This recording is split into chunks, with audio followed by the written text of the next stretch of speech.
Sorry if the audio sucks. Sorry if you can hear a bunch of wind. I'm just here outside and I'm using my phone mounted up on a tripod. In any case, you can turn on the subtitles that I've provided. This video is meant for anyone who's currently dealing with dry eye symptoms. I had always told myself that if I ever found a sustained, long-lasting solution to my own dry eye symptoms, that I would make a video testimonial and put it up online. And yeah, so here I am. And a special motivation was the fact that I never found a single testimonial that fit my own experiences perfectly, and so one sub-goal of this video is to hopefully fit the experiences of one other person exactly. But the overarching goal is to help out anyone who's dealing with dry eye symptoms as best as I possibly can. In this video, I will include every last bit of information and experience that I have regarding the issue of dry eyes as I've experienced it. I've provided timestamps for each of the different sections down in the description of the video. And also I should mention that I am neither a doctor nor a certified healthcare professional of any kind. So these are just my own experiences. If you are a doctor or a certified healthcare professional, then please feel free to leave your advice or critiques in the comment section so that everybody can see them. So everything for me started off very, very slowly. I hope I can include right here or somewhere on the screen a quick plot of my perceived eye redness and eye irritation as a function of time, and you'll see that for the first 7-8 years I only had eye redness and it ramped up very, very slowly. So it all started in around summer 2011, so 9 years ago, when I decided to try to switch from glasses to contacts. And within a few months of using them, I realized that after using them for a couple hours, my eyes would get a little bit red. And as time went on, they would get red more and more easily. And I really did not know why that was happening. I thought it might have been a lack of contact solution that I was using. So I would try using more contact solution, but that didn't ever work. And it just got worse and worse to the point where 2 years later, by summer 2013, I was not really using contacts at all. I was basically back to wearing glasses and only using contacts sparingly when I would go out with friends or when I would do physical activities. And then fall 2013, I basically stopped using contacts and I was only using glasses, and for the next 2 years, up until fall 2015 I had no dry eye problems, no eye redness, no irritation, no nothing. But then in winter of 2015, I started to notice that after many hours of using a computer screen or a TV or just some screen of some sort, after using such a screen for many hours during a day, I would get the same redness that I would get before with contacts. And that was really annoying because now I was getting the redness but without even using contacts, just with my normal glasses. So that continued more or less for the next year or two. I couldn't really ever tell if things were getting worse or better, but looking back on it, I think things were slowly getting worse, but at an almost imperceptible rate. I'd say by summer 2017, it was getting to the point where almost every single evening I would have some sort of redness. Not so severe, but it was noticeable. And so if I ever went out with friends to some bars, or if I went hanging out, if I went to a party, if I felt I was going to be looked at and people were going to look directly into my eyes, then I would use redness relief drops, which seemed like the logical solution because I only dealt with redness and I had no pain whatsoever. And that eye redness got worse and worse while I was using redness relief. So I kept on using redness relief at first it was only every once a week, maybe twice a week, around fall 2017, but it gradually picked up to around fall 2018 when I was using redness relief almost every single day, like once every 1 or 2 days. And then spring 2019, I was using redness relief at least every single day, maybe even a couple times per day. And at that point I realized the horrible direction things were going, and suspecting that redness relief could have been a contributing factor to the problem, I decided to just completely discontinue using them. And that is when everything really started. That's when, I really just uncovered the underlying dry eye issues that I had, that I was masking with redness relief, but also that's around when the pain started, when the irritation started. So spring 2019, towards the end of every single day, I would of course get red eyes, but now my eyes were starting to hurt. My eyes were literally starting to feel dry, and it slowly started to pick up over the course of months. Fall 2019, so last summer, summer 2019, last summer, I decided to try eye lubricating drops. It was suggested to me by an optometrist, just normal, regular eye lubricating drops that you would find at any convenience store or drugstore. And the first few eye lubricating drops that I tried over the counter sucked. They were horrible and they aggravated my dry eyes. And I do not understand why that was the case, but I later found out that preservative-free eye lubricating drops, at worst, kept things neutral. At best, they would provide me with some relief. And yeah, it took a few bad experiences to find that out. Like the first time I ever tried using eye lubricating drops, I was actually at a wedding around Cincinnati, and man, that wedding party, I tried so hard. The pain was already unbearable, but I tried so hard to distract myself from the pain.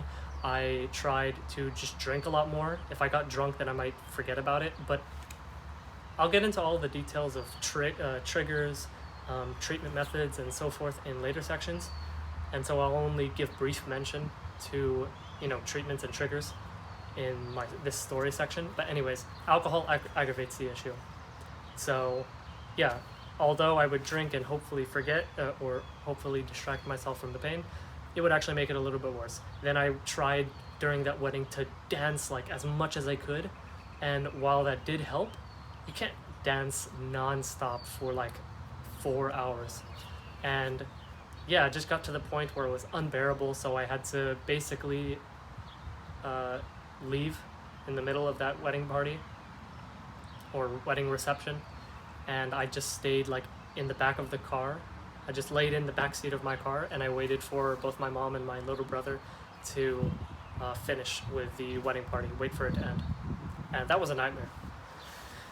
Anyway, another horrible thing that happened that summer was I was still trying out different eye lubricating drops, but then I went to a summer school. Now I'm not gonna talk so much about this summer school experience because there's a lot to be said and I don't want to make this video extremely long, but basically at this summer school experience I really learned about how certain lights can aggravate my dry eye symptoms to the max. Specifically uncovered fluorescent tubes. They just absolutely killed my eyes. And so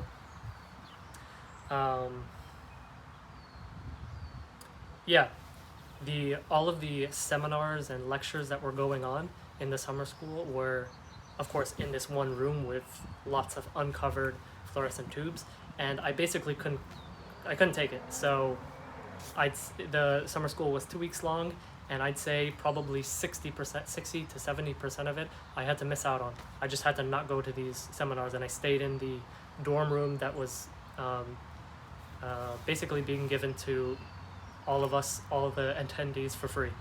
And it felt really bad just taking it. It felt like I was taking advantage of the financial opportunity I was given just to skip out on all these lectures and be by myself or go walking around, basically not be in that room. And I didn't even really know fully what dry eyes was at that time. I was not diagnosed at all. And so I just had this problem and I didn't even know what it was. And I'm pretty sure no one else knew what it was and no one else was dealing with it. And so, yeah, it was just a hellish experience. Yeah, there were many experiences during those 2 weeks where I just wanted to die. I just wish okay, here's a really funny example. There was one time we went to, this summer school was in Tennessee, and at one point we took a tour around Oak Ridge National Laboratory, and it was just a tour of everyone and like with all of the attendees of the summer school, and I decided to join in because, well, hopefully it wouldn't have been too bad, but I was wrong. So we had a tour of the Oak Ridge National Lab, and we were in a big group, and right at the start my eyes were freaking burning and I hated it, and I was so self-conscious of the possibility that my eyes were red. So I tried my hardest in that walking group to stay in the back, just to stay in the most invisible section. I wish I could just have the invisibility cloak from Harry Potter. Oh, it was horrible. And so what was really hard about it was, like, I'm in a group and the group is moving, through hallways, but it's not as simple as just staying in the back where no one can notice you, because if you stay in the back, then at some point the group is going to stop. They're going to talk about some exhibit, about something that's going on, and then they're going to change directions. So now you're at the front, and then if you're at the front, the guide walks to the very front and they're guiding everyone, and they're going to strike up a conversation with you. And I did not want to talk to any single person. I didn't want anybody to see me. So I was doing these weird social maneuvers, like when we changed directions, I would try to drift to the back. I would anticipate it, drift to the back, and then go to the very back of the group once again to hopefully be unnoticed. It was a horrible experience. The next few months, when once the fall season came around, so fall of 2019, last fall, it was again a hellish experience. I was trying to treat my dry eyes with various treatments that I heard about online, such as warm compresses, taking omega-3 pills, lid scrubs, because an ophthalmologist told me that I had some kind of blepharitis,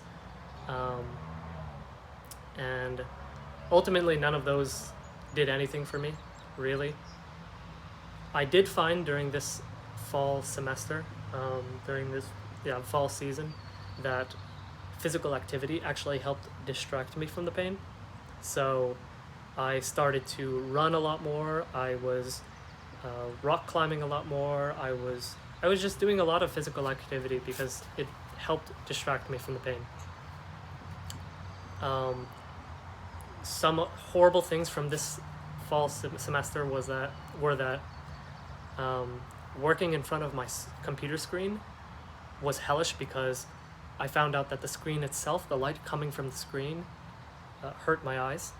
And on top of that, so I'm a graduate student, and I many times have to meet with my advisor, and the light in front of my advisor's office it's all uncovered fluorescent tubes. So any meeting that I would have with my advisor would simply cook my eyes. So yeah, I was just in every single evening I was in pain during that fall semester. Then the winter came around. I visited my hometown. I went all the way down to South Texas. And that was even worse. Not even every evening was hell for me, but every day my eyes would start hurting within a few hours of waking up. And that was freaking horrible. I was just in pain all the time. And yeah, it was just horrible. And it was through that experience of being in South Texas and trying to enjoy time with my friends and my family, that, and not being able to really because of the pain, it's that made me really want to look for a solution. So after I came back from South Texas, I decided to really go hard for searching for a solution. I had no idea if it was possible for me to find a solution to my dry eyes. All I knew was that I was in hell for so long and it only seemed to be getting worse. So I better try my hardest to find a solution, because, I mean, what else is there for me to do? I wasn't going to just take the pain. Worst case scenario, I don't find any resolution and I just end up becoming legally blind.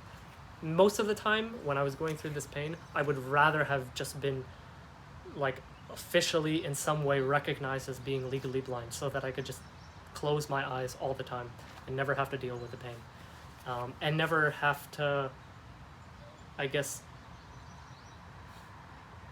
never have to deal with the unexpected reactions from other people. Oh, what's wrong with him? Oh, what's going on with his eyes? It would have been so much better if everyone just immediately knew that I was completely blind.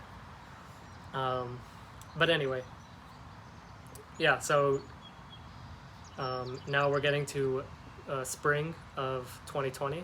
So this last spring, I decided to really look for solutions. I went hard with trying to find not just treatment methods that I could try, but also diagnostic methods, so I could really find out what my problem was. And so I'm not going to get into all the details for the treatment methods that I found, nor the diagnostic tools that I found I could make use of. That'll be in the next few sections, but I'll just say that I ended up finding out what was very likely my actual issue. I visited many ophthalmologists. I could not just rely on one. I tried many different expensive treatment methods. Most of them did not work at all, but ultimately I found something that has, up till now, provided me with sustained, long-lasting relief for my dry eye symptoms. So now my experience is, since the middle of last March, so since the middle of March 2020, I still have dry eyes. I still experience it a little bit, but it is orders of magnitude lower than what it was before. Now it's almost like I live a completely normal life. At the end of some days I do get a little bit of dry eyes, but it is just infinitely more manageable. I can basically live a normal life now. And I don't know if it's going to stay that way. I hope it will, but who knows? So in this section, I'm going to talk about all of the triggers for my dry eyes that I can possibly think of, that I experienced. And so, yeah, we'll get right into it. The first trigger that I can think of that I didn't notice for a long time, but it is a humongous trigger, is water in my eyes, specifically in the form of showers, but just water in my eyes in general. For some reason, direct water on my eyes both induces eye redness and eye irritation. This is in contrast with humidity. With humidity, I bought an actual humidifier and measurably increased the humidity in my room, and that had positive effects on my dry eyes. It reduced the amount of irritation that I felt, the amount of dryness that I felt in the mornings. So it doesn't really make sense, but that's what it is. Increased humidity seems to be good for my eyes, but actual water making contact with my eyes is a lot worse, or it has bad effects. How I overcome that, direct water on my eyes in a shower, is I literally just close my eyes whenever the water is running over my face, and I try to avoid as best I can water running over my eyes. This one is specific to me. Non-preservative free eye lubricating drops. I do not understand this, but if I use more than one droplet of non-preservative free eye lubricating drops, then my dry eye symptoms, both redness and irritation, Mostly irritation though, increases. This one is obvious, wind on my eyes. If there is direct wind blowing on my eyes and evaporating my tears at a faster rate, then naturally my eyes feel drier and thus get more red. Lights, different sources of light. So first off, projector screens, I do not understand why, but the light coming out of a projector and reflecting off of a projector screen, it just cooks my eyes. I don't understand why. Another kind of light that hurt my eyes so much, and this was the main one, was fluorescent tubes, uncovered fluorescent tubes. So these are the kind of lights that you'll find at Walmart, that you'll find at any humongous, Walmart, grocery store, Target. These are the kinds of lights that you find in many buildings, in the hallways of many buildings, and these just straight up cook my eyes. I cannot explain it. What doesn't make sense is, for example, sunlight never hurt my eyes. Sunlight always felt nice. If you had incandescent light bulbs, for some reason didn't hurt my eyes. The general softer or redder lights did not hurt my eyes, whereas the more unnatural, the more glaring blue lights did hurt my eyes. I really don't understand this at all, especially not on a scientific basis, but it is what it is. Drinking alcoholic drinks and smoking weed. I haven't really tested this out with other recreational drugs, but yeah, those two induce mostly redness, but also a little bit of irritation in me. The absolute most consistent trigger of all was simply time awake, time away from having a good night's sleep. So if I tried to stay up for 2 days straight, my eyes would just be in absolute hell. This is a strange one that, talking to other people online, it seems I'm like an outlier in experiencing this. Sex or masturbation, it actually increases mostly redness. Yeah, it's mostly just induces redness. Surprisingly, if I'm already feeling like my eyes are very irritated, then it can actually reduce the perceived irritation that I feel, but it mostly increases redness. In this section, I'm going to talk about all of the different treatments and remedies that I tried out, but also at the very end, I'm going to give a list of treatment methods and remedies that I haven't tried but could work for you, so that you could look into them a little bit more. The first treatment method that I'll mention is redness relief drops. So I'll just make the initial recommendation for anyone who's dealing with recurring eye redness to reconsider the use of redness relief drops. I would recommend to just not ever use them, or at least if you have recurring eye redness, don't use them. Try to get to the root of the cause. Redness relief, what it does, this is just based on my own experience, this is not a doctor's opinion. Redness relief does not damage your health if you use it consistently, but it covers up the underlying issue. On top of that, it actually makes you more susceptible to eye redness. Another simple treatment, this is extremely simple, is just simply forcing tear secretion by rubbing your eyes or doing some other complicated thing. What I usually do is, I don't like to rub my eyes, I like to actually just like pull my eyelid back like this, and then I squeeze my eye tight, and that actually just produces a little bit of tears. But this is obviously a very temporary solution, it only helps for like 5 seconds. Thought I should mention it though. Blinking more and fully. So you'd be surprised at how many people actually have a partial blink or have a very inconsistent blinking rate. This is exacerbated by using like electronic screens. People who use electronic screens, you will generally forget to blink, or you will not blink as fully. However, I found out, so I thought about this, I heard about this, I reflected upon it, and I tried to incorporate blinking exercises in my own daily routine, and I never found that it helped. But I think a lot more people suffer from this than realize. So yeah, I would recommend looking up some blinking exercises online. You can find some. Eye strain prevention exercises. So on top of not blinking fully or consistently while you're looking at electronic screens, but there's also the fact that your eyes, by looking at something that's very close to you, are strained. They're overworking, and that can actually induce inflammation in your eyes, and that can lead to more eye redness and irritation. And so for a lot of people, it's probably worth trying out doing eye strain prevention exercises. So for example, every 10 or 15 minutes or so, look away from the screen you're using and just focus on something very far away. Close your eyes, relax them, go for a walk for a little while.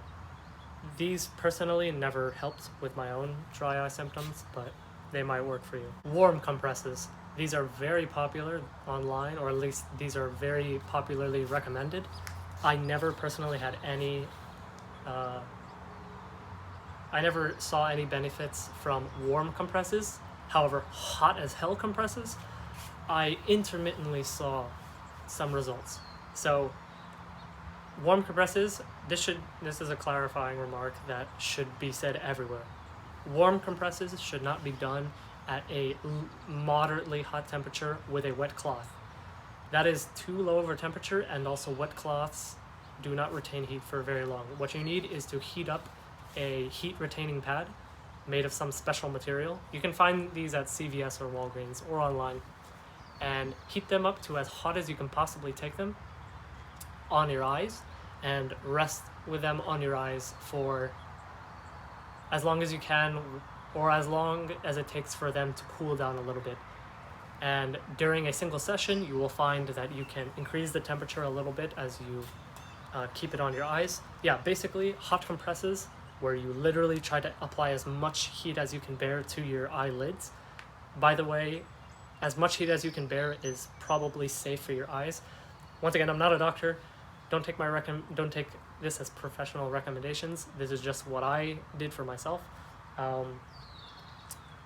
These did provide a little bit of relief for irritation and dryness the day after.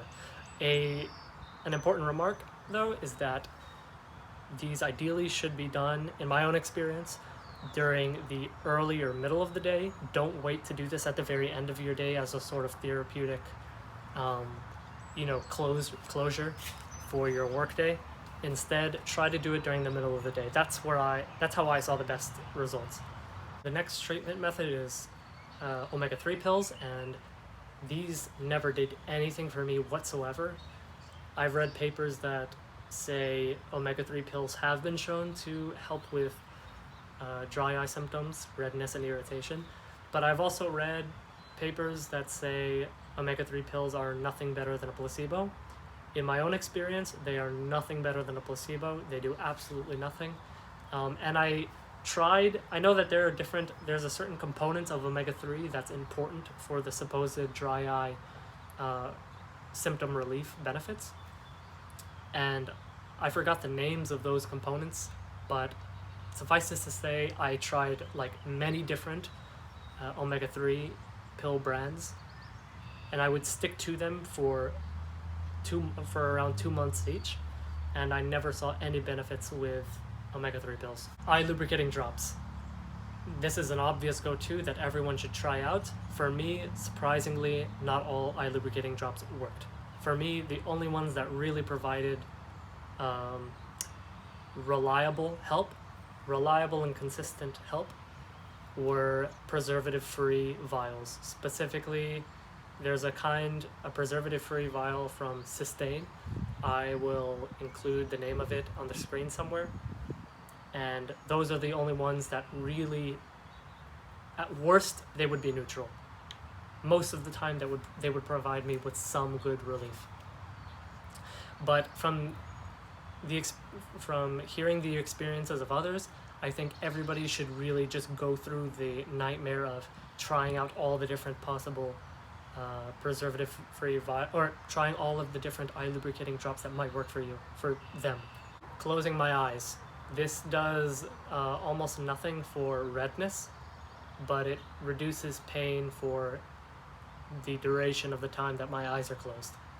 Sleep is the only real treatment method, so to say, that has worked throughout the entire time. So a good night's sleep is the only thing that I could definitely say helped. Punctal plugs. So I've actually had my lower tear ducts on my eyelids plugged with punctal plugs for the last like half a year. Punctal plugs by themselves did absolutely nothing for my dry eye symptoms, or at least plugging just the bottom two tear ducts did absolutely nothing for my own dry eye symptoms.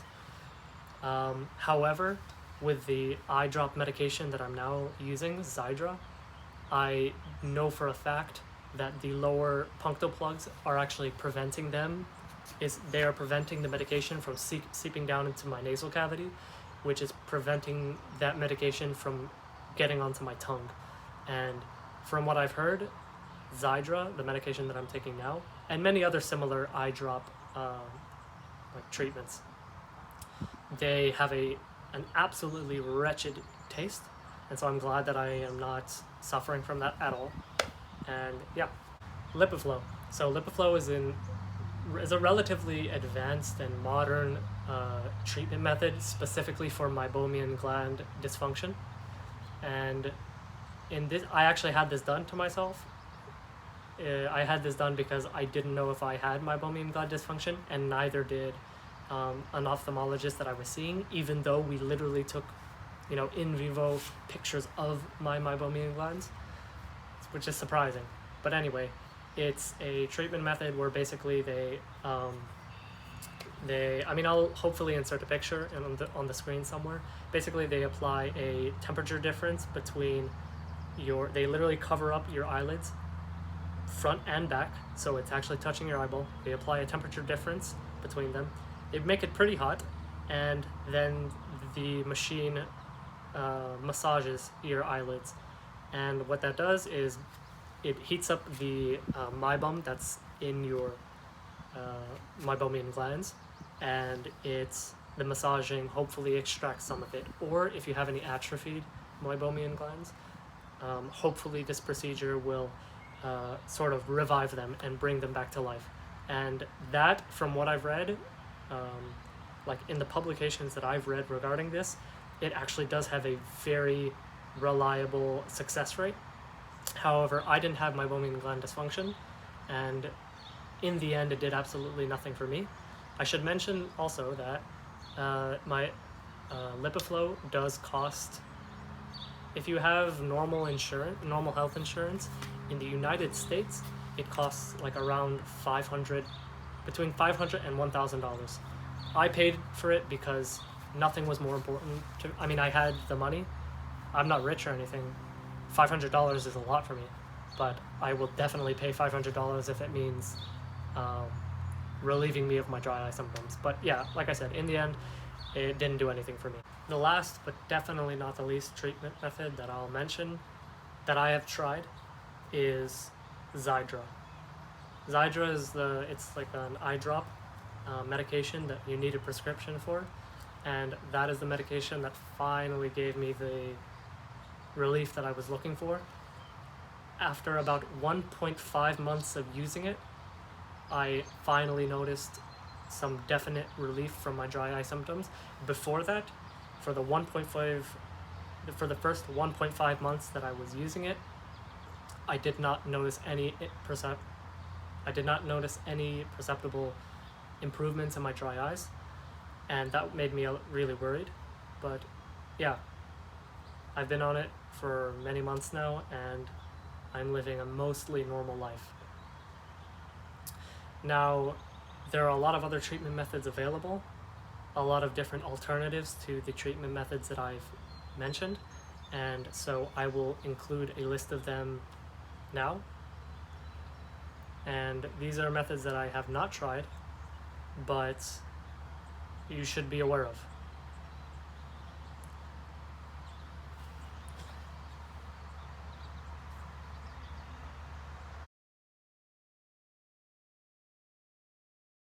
onto the methods by which you can actually diagnose the issues that your eyes are having. So standard diagnostic methods that you will probably experience at various ophthalmologists or optometrist clinics are things like tear breakup tests or tear film breakup tests, where they, uncomfortably put in some fluorescent dye into your eye, and they observe how long it takes for your tear film to break up. And if your tear film breaks up very quickly, then generally that's more to verify that you actually have objective dry eye problems. That can be caused both by a deficiency in meibum or meibomian gland dysfunction, but it can also be a result of evaporative dry eye disorders, where you literally have a deficiency of aqueous tears. Another standard diagnostic method that they'll use is at an ophthalmologist clinic is they will look at the amount of aqueous tear that is built up on your lower eyelid. So they'll literally get like a microscope and look at your lower eyelid, and the amount of aqueous tear that they see built up over your lower eyelid is indicative of whether or not you actually have dry eyes, or whether you're experiencing dry eyes. So that's more to just like give you an objective, verifiable estimate of your dry eye problems. Some really good diagnostic tools are devices such as LipiView or LipiView 2. LipiView 2 is the better one.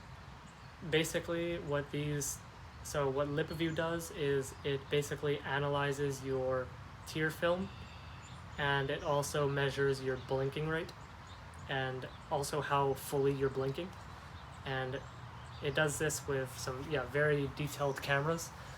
LipiView 2 on the other hand does that, but also it does in vivo meibography. It actually will take a picture of your meibomian glands, and it will literally tell you the state of your meibomian glands. So if you do have meibomian gland dysfunction, if that is the underlying cause of your dry eye disorders, then LipiView 2 will see that for you. Another device that does exactly that is the Oculus keratograph. The Oculus keratograph does do in vivo meibography, and if that's the underlying cause of your dry eyes, then you definitely want to have that done to you.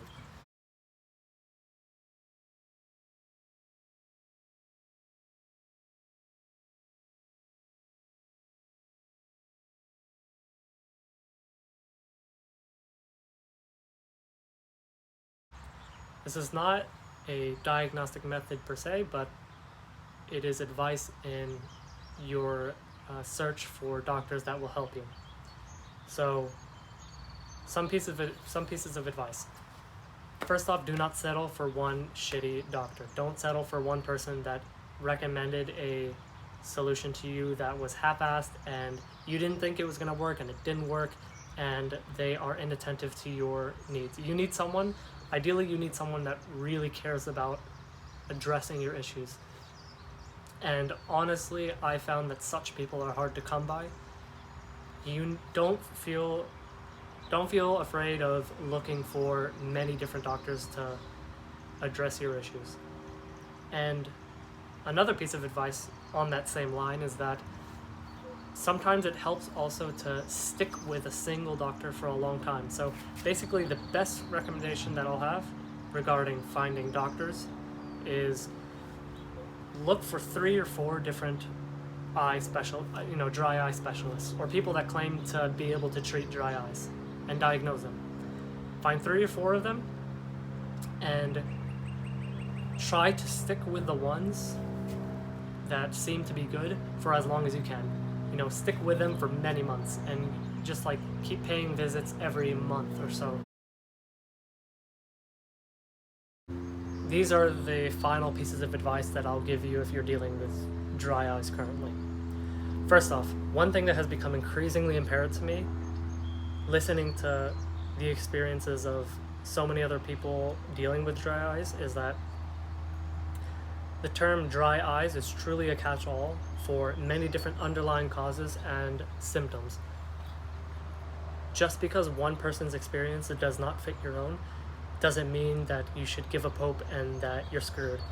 Just add it to the list. If you try something that another person recommended and it doesn't work for you, just add it to your list of things that you've tried and move on. Don't get hung up on one, failure.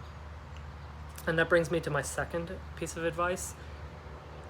Be extensive in your treatment of your dry eyes. Do not, make a very big list of all the things you could possibly try. Think of the few things on that list that might be best for you to try next, and then consult an ophthalmologist and see what they recommend to try next. Once you've tried it out, cross it off your list. One thing that you should keep in mind during all of this is that a hard part of all of the different treatment methods is that you need to stay consistent with them. So, for example, if omega-3 pills actually did do something for you, as I've read in some publications, you need to stay consistent with taking those omega-3 pills for months. By months, I mean 3 months, okay? Like up to 3 months. So with various treatment methods, you need to stay on them for a couple months before you see any real noticeable improvements. The third piece of advice I'll say is do not get lazy with your treatments. It's easy to not be lazy when you have, pain nudging you all the time and motivating you to look for a solution. But it's very easy to get complacent with your situation and not care so much about treating your issues. The example that I'll give is I dealt with chronic redness since I first got contacts. I had dealt with it for 8 years and I never did anything about it. If I had realized that there was a true issue earlier on and looked for solutions, my whole life could have been different. I could have experienced so many different things without the pain that I felt. And yeah, while everyone learns from their own experiences, and I've learned many things and I'm grateful for that, ultimately my life would have been better without dry eyes, and ultimately my life would have been better if I had gone a longer period of time without pain, and I don't wish that on anyone else. The last piece of advice that I'll give is never give up. Just truly never give up. From all the blog posts that I've read, from talking to a bunch of different people online who have also dealt with dry eyes and whose underlying causes were very different from my own, I'll say that like 95% of them ultimately found success. Like 95% of them ultimately found a sustained, long-lasting solution that allowed them to live a normal life, or at least like mostly a normal life. So never give up.